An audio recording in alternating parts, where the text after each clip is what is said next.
Even though I signed in with my Apple ID, Beeper Mini is still not working. Yeah, what did I tell you, Drew? Apple's never gonna stop. Why don't you just switch back to an iPhone already? It's in your blood, Drew. This is so who you are as a character, as a spirit. Your soul, in its deepest of hearts, knows that it is a blue bubble on iMessage. Okay, not a fake one. Now, I'm gonna need you to promise me that you're going to keep your SIM in the iPhone forever. Okay? You're never going back to Android, right? I mean... No. Say it with me. No. N-O. Okay? You got it? N-O. Say it with me. No. I need a phone. Come on. Now. Fine. I'll give you an iPhone, but we're using it to record the video right now, so that's going to be kind of hard to hand to you. Off camera, you can have it. Gotcha. Thanks, Frankie. Let's begin.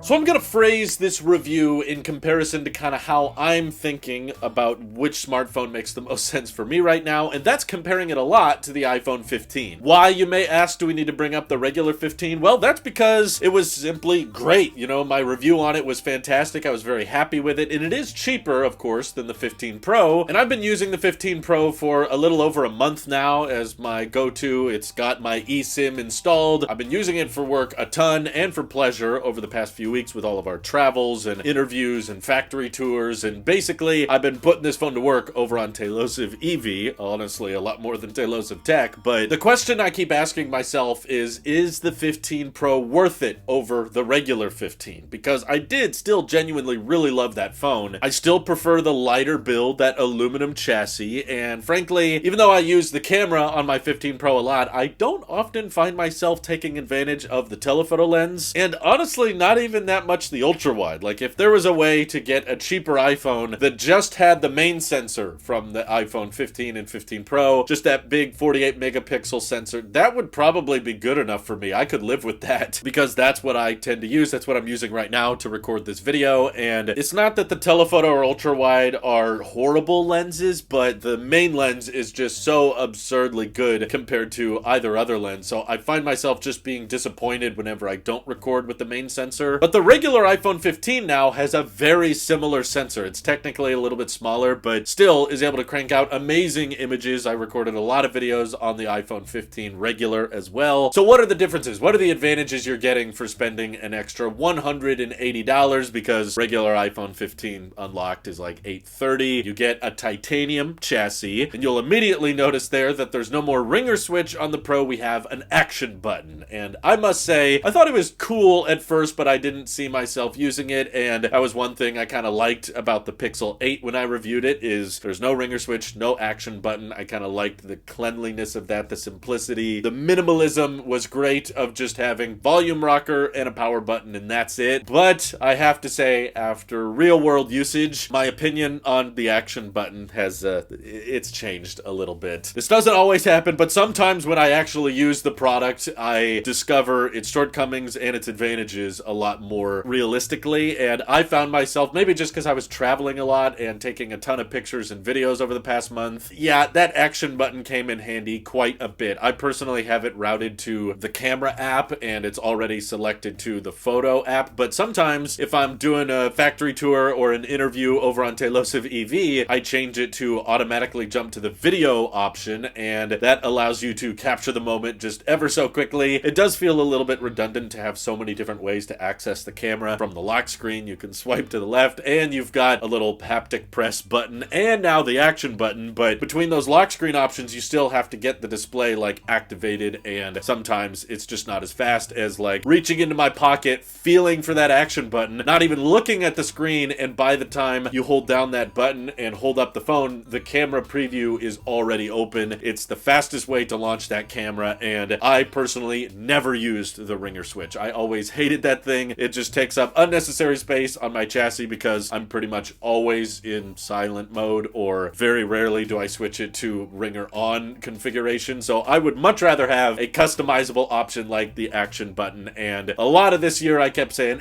you know, it's kind of gimmicky, but you don't really need that. Now that I actually have it, I'm like, okay, yeah, that's pretty sweet. And for my line of work, there's another big advantage to the 15 Pro compared to the regular 15, which is the USB-C port is actually fully unlocked. It's 10 10 gigabit port, unlike the USB-C port on the iPhone 15, which is capped at USB 2.0 speeds. Although I gotta admit, like, it's cool that the USB-C port on the iPhone can do that, and, you know, if I wanted to, I could record directly to an external SSD, and I have done it a couple of times. But in my day-to-day life, I've discovered that I don't really have much of a need to write directly to an external SSD because my phone is so small and so compact. You know, I'm not gonna leave it on the tripod anyway. I'm gonna pick up my phone and take it to my desk where I'm video editing regardless. So I wish Apple had a smarter, more well-integrated first-party design solution to import large video files off of the iPhone and onto your Mac. And basically all of the solutions they have are half-baked or not fully thought out. And this is gonna sound crazy, but honestly, not as good as Android. And I mean with my Mac, okay? When I had that Pixel 8 for the month, I was able to plug that thing directly into my Mac, and yeah, it requires a third-party application called Android File Transfer, and sometimes it was a little buggy, but when it worked, it was fast, and you could tell it took full advantage of the higher write speed of that USB-C port, which on the Pixel 8, you still get 3.1 speeds. Even on the entry level, you don't need the Pixel 8 Pro to get that high-speed transfer. So I kind of was spoiled with that, and I was hoping that Apple would have something similar, and trust me, I've tried everything. I know there's image capture on the Mac, but that one has been buggy for me as well. Not that reliable. It doesn't give you a progress bar saying here's how much time remaining, and it honestly feels slower. I don't know if there was something different about the file size on the Pixel, but importing footage through the image capture app has been unreliable, unstable for me, and there's no ETA on that progress bar. It's just a very dated application. It literally has a camera icon at the bottom. Feels like they haven't touched it in years, and I don't think that's a great solution. And then I'm sure some of you are suggesting, well, Drew, you can just import the footage directly through Final Cut. And yeah, that's kind of been my fallback solution, but it still doesn't really quite feel as fast as just being able to import the footage directly into Finder, which is what I prefer because sometimes I do a lot of B-roll shots and I want to be able to access those files in the future. I don't want those files to only be within Final Cut events because then I gotta scroll through a bunch of events through there and it can be a headache. So kind of my compromise solution is that when I'm filming B-roll, those shots tend to not be as long, so I will airdrop that footage onto the Mac because that'll actually just show up in your downloads and then you can drag those into whatever folders you want. But then for the longer A-roll shots, like this one that I'm recording right now when I'm just talking to the camera, sometimes these can be 10, 15, over 20 minutes long. Those are big files, so I tend to just plug it into Final Cut for that. And even that process is still half-baked. Like, you have to go into this import section and then it wants to load every single picture and video on the phone. So when you're trying to click and select which clips you want to import, they're constantly jumping around. It's just not that well thought out. So having the easy access to the files folder on Android, I've honestly kind of missed, okay? Which is why I'm not completely swearing off the possibility of switching back to Android in the future. That comes with its own set of disadvantages, but this is just one attribute that I think Apple could bring some more attention to. Like, it should not be this complicated to just move a high-resolution video file from the iPhone to the Mac and use the full speed USB-C port, you know, like take advantage of that and let me put that file wherever I want it. I shouldn't have to write that footage directly to an external SSD and then move the external SSD. That's just an unnecessary middle step. And also I'm already using the USB-C port on my iPhone when I'm recording with my external microphone because the onboard microphone on iPhones is still not that great yet. The video is pretty close to a lot of professional grade cameras already, but audio, yeah, we're still going to be using external accessories for that. And if I wanted to write to an external SSD and the external microphone, then I gotta buy a whole new dongle and it's just unnecessary. This is a software problem, okay? I don't think I should have to go out and buy more accessories because Apple doesn't feel like optimizing the import process for the iPhone. I know you can do it, Apple. You're good with software, so please just make it happen. But on the subject of recording videos, another advantage the 15 Pro has over the regular 15 is far more pro recording options. So now with the 15 Pros, we can record in log, we can record in ProRes, of course, even though technically A16 and A15 chips were able to record in ProRes on earlier iPhones. They don't let the regular iPhones have that.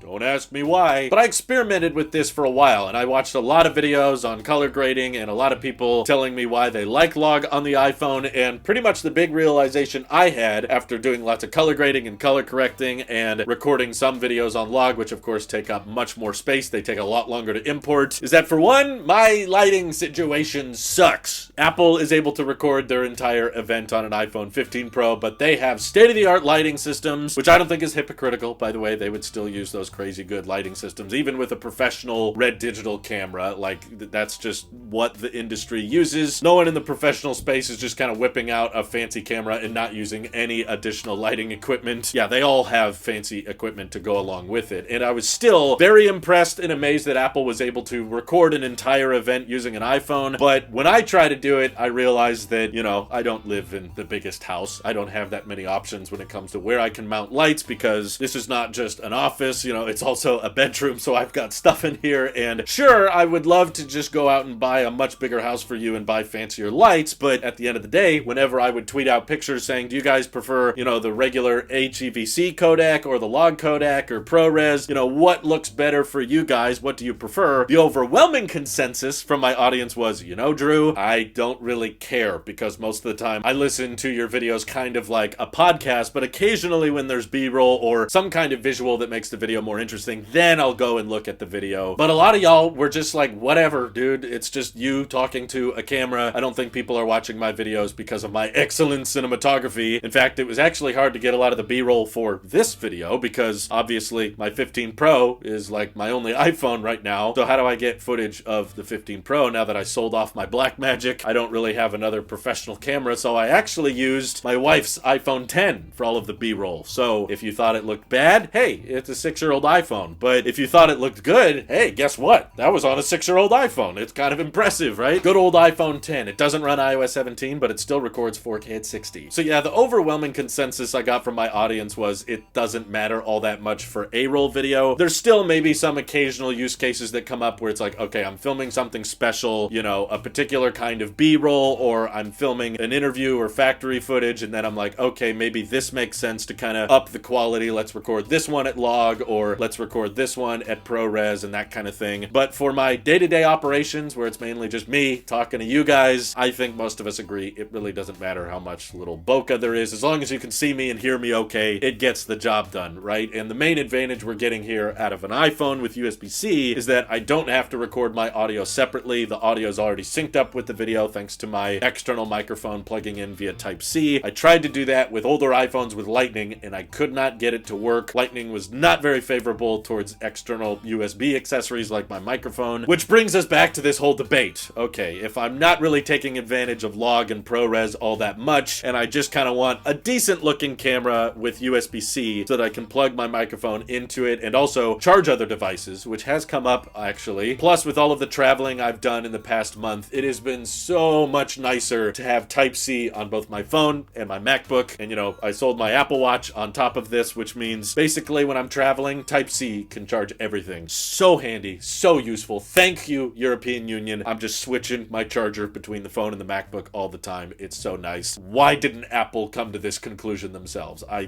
think it's wonderful, but it has me second guessing the whole time. Okay, if I'm not taking advantage of the Pro camera features on the 15 Pro, should I just go back to the regular 15? Because that was a really, really solid phone. Do I need the action button that badly? And does that faster transfer speed on the USB-C port actually help me that much? It's difficult to say because Apple's current image capture and Final Cut importing processes, I'm not sure if they're taking advantage of the full speed of that port. You know, who's to say that they might add it in the future, or there might be some different application that I haven't tried yet that allows me to import footage faster than I know of. But because this is a review not just for my use cases but also for yours, we should mention the one advantage, the one elephant in the room, and that is ProMotion display. 120 Hz, which is not a functional thing in my opinion. Unless you're playing video games, it really doesn't come up as a functional advantage, and I've advocated for a while now that I think it's totally fine for Apple to leave the entry-level iPhones at 60 Hz. A lot of you disagree with me, but it does shift the narrative around these two phones, right? Like, to Pro or not to Pro. A lot of people are saying, wow, an $800 or $900 iPhone that doesn't have 120 Hz, that's terrible, that's awful, that's not worth it. But then simultaneously, once people start reviewing the 15 Pros, which are more money, $1,000 or $1,200, then everybody starts going, oh, well, yeah, they have ProMotion, they have great cameras, those are worth it. You know, they're more expensive, but they have all the great specs going for them, right? So Apple's probably happy with that narrative that the tech community is consistent with. Like, we're all just clamoring all the time that, no, you need 120 Hz, and telling people the regular cheap iPhone isn't worth it, but the Pro iPhone's pretty worth it. I guess that's pretty decent. That almost makes me want to switch back to the iPhone 15 out of principle, just to prove to people that, yes, you can live with 60 Hz. I capped my 15 Pro at 60 hertz for several weeks until eventually I watched some battery tests saying it really didn't have an impact on battery life, and I figured, you know, it is kind of nice to have display symmetry if I'm going between my MacBook Pro and my iPhone. Both of them are capable of doing 120 hertz, so might as well just leave it on. Having that product consistency of experiences instead of switching back and forth. No more Apple Watch with 60 hertz to worry about either. So I like the concept of all of my tech products supporting 120 hertz, but yeah, it's definitely not the reason. That's like not what's going to push me over into keeping the 15 Pro. And under the hood, there is technically some differences. We have the A17 Pro chip on the Pro iPhone and the A16 chip on the regular iPhone 15, which right now there's probably not a ton of differences between the two. Like, yes, the A17 Pro has a little bit more RAM. I don't think you're going to notice in day-to-day use, and it does support ray tracing if you're into gaming. I'm definitely not that interested in it, but the main reason I'm a little bit hesitant to go with the 15 is already several times this year I've run into situations where older iPhones, as they age, Apple starts software locking out certain features. So they're like, oh, your iPhone 10 isn't capable of doing subject lift or live text, and that kind of motivated me to switch over to the iPhone SE. Even though it was worse in a lot of ways as a phone, it had a better chip and therefore could access newer software features. So in the event that I end up keeping my next iPhone for several years, which because they have Type-C and because I don't see a ton of reasons to upgrade, there's a decent chance that I might hold on to this one for quite some time. I want a chip that's obviously going to age a little bit better, and the A16 chip is already over a year old, whereas A17 Pro basically just came out. So it's certainly a factor going into my question of, is this worth the extra $200? But honestly, one thing that really does detract me from the 15 Pro, but it's not even really fixed that much on the 15 either, is that ginormous camera bump on the back. That honestly has annoyed me far more than anyone else seems to be annoyed by it. Maybe I'm just not used to it, but I often will rest my phone on a desk or on a table, and boy, that camera bump just makes it wobble like crazy. One attribute of the Pixel 8 that I very much miss is I could just put that phone down on any table, any desk, and it did not wobble at all. It was just totally flush, totally flat, thanks to that camera bump visor design on the back. So yeah, there's still a piece of me that kind of wants that Pixel 8. I saw some people were getting offers. If you had YouTube Premium, you could get like $300 off a Pixel 8. I haven't gotten that offer yet, maybe because I have the family plan, but still, there's a part of me that kind of wants to go back to the Pixel. And while the 15 Pro is heavier than the regular 15, those side bezels really are quite gorgeous, I must say. Like, while ProMotion is nice too, something that I don't think gets enough credit is how razor thin Apple was able to get the bezels all the way around the 15 Pro, and they're the exact same dimension all the way around, unlike the Pixel where there's slight variations. And that allows the phone to be just a tiny bit smaller than the regular iPhone 15. And you guys know, I was really hoping for a mini iPhone to come back, and frankly, if they would have made even just a regular 13 mini, but it happened to have USB-C, that would be my go-to. I've really fallen in love with smaller iPhones this year. I love the iPhone 10 form factor and the iPhone SE even. Smaller than that, very compact, very comfortable to hold. So the 15 Pro, in a way, is kind of the smallest USB-C iPhone I can get. Not as small as I'd like, but I don't think we're getting any smaller. All of the rumors for next year's iPhones are saying that they're going to go bigger. The Pro iPhones are going to make the jump to a 6.3 and 6.9 inch screen size. Not that excited for it, just because I already think 6.1 inches is too big, so this is like my healthy compromise. I'm like, hey, there's a decent chance that the 15 Pro might forever be the smallest USB-C iPhone to ever exist, so maybe that's a good reason to keep it. I don't find myself running into LiDAR all that much either, and maybe if I end up really liking Apple Vision Pro, that might be a reason to kind of tip you towards the 15 Pro, because it's got spatial video support, whereas the regular 15 does not. So, oh gosh, hopefully I have not talked your ears off. I could go back and forth all day. I'm very impressed with the screen brightness of the regular iPhone 15. It has the exact same brightness as the 15 Pro, so never before have I been more split. Like, usually it's a pretty easy decision. The new Pro iPhones are worth it, the entry-level ones are not, or the new entry-level ones are great and the Pro iPhones aren't worth it. This year, it's honestly very close for me. If I'm being completely honest, I've switched iPhones so many times this year. It's starting to get on my nerves having to set up the apps and re-download everything over and over again. And because I did a trade-in on my old iPhone 11 to get the 15 Pro, I think that might complicate some of the, refund processes if I did return the 15 Pro. So I'm very split on the decision, but just honestly because I'm already busy enough with jury duty and family events during the holidays and running around California interviewing all of these different EV startup companies just to save myself a trip. I think I'm gonna end up keeping the 15 Pro. Oh, thank God! That's a terrible reason to make a purchase decision. However, I don't think you can really go wrong with either, okay? Hopefully, if you're the kind of person that's willing to spend $800 to $1,000 on a phone, you're in a financial position where the difference of a couple $100 shouldn't make or break anything. And then for a lot of you, you buy an iPhone once and hold on to it for 4 or 5 years. So if you're gonna make it last that long, and we kind of put our lives on these phones, taking pictures of our friends and family members and all the places we travel, and I'm using mine for work, we might as well splurge a little bit, right? Get in some of that overhead in the chip and the battery life, which I've still been very happy with the battery life on my 15 Pro, by the way. I've capped it at 80%. Pretty much the only time the battery goes up to 100% is if iOS forces it to, which it has only once,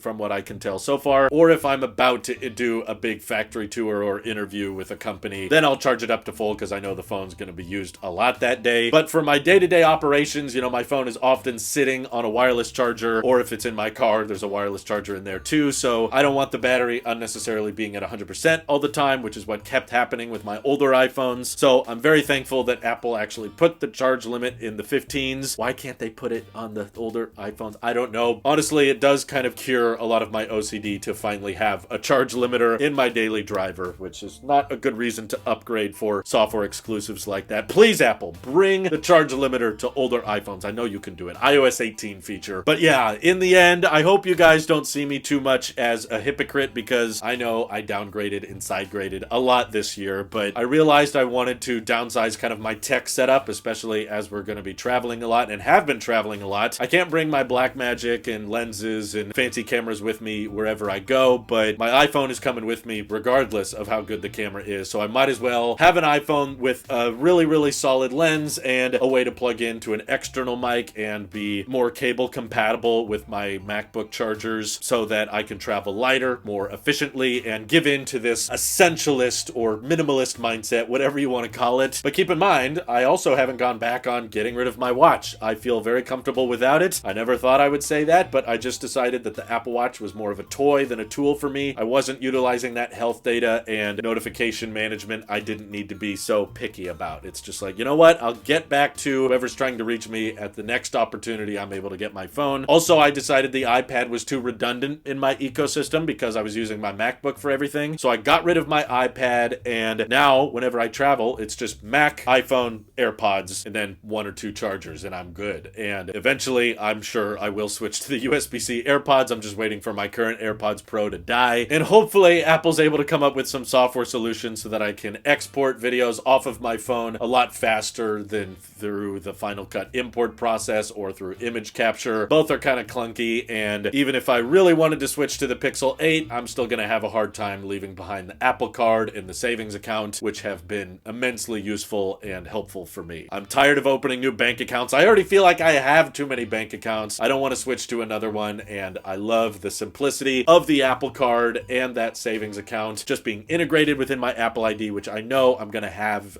and use anyway. I don't want to open new credit cards and new savings accounts, so that's it. I'm the iOS guy. I'm keeping the 15 Pro. I'm not switching back to the iPhone 15. I'm sorry, even though I would totally recommend so many people buy that phone. Most people are not using their phones the way I'm using mine. If you don't care about data transfer speeds, or you don't care about action buttons or ProMotion displays or any of that, regular 15 is still an incredible buy. Save yourself some money, and I'm sure it'll still last a very, very long time. But for the stage of life I'm in right now, and as a tech reviewer, I think it makes the most amount of sense to hold on to my 15 Pro, even though I don't use the always-on display either. Like, that's another perk of the Pro, but I just like my display being off. That's just like, don't waste power if you don't need to, right? What do you guys think is the better buy? Are you wishing you got a 15 Pro Max? Are you wanting iPhones to get bigger? Do you want them to go Ultra? Feel free to let me know your thoughts down in the comments below. And thank you to everybody supporting this channel directly. Seriously, helps us out a ton, as does just watching these videos. So thanks again. This is your Alp Sheep here, and I'll see you in the next one.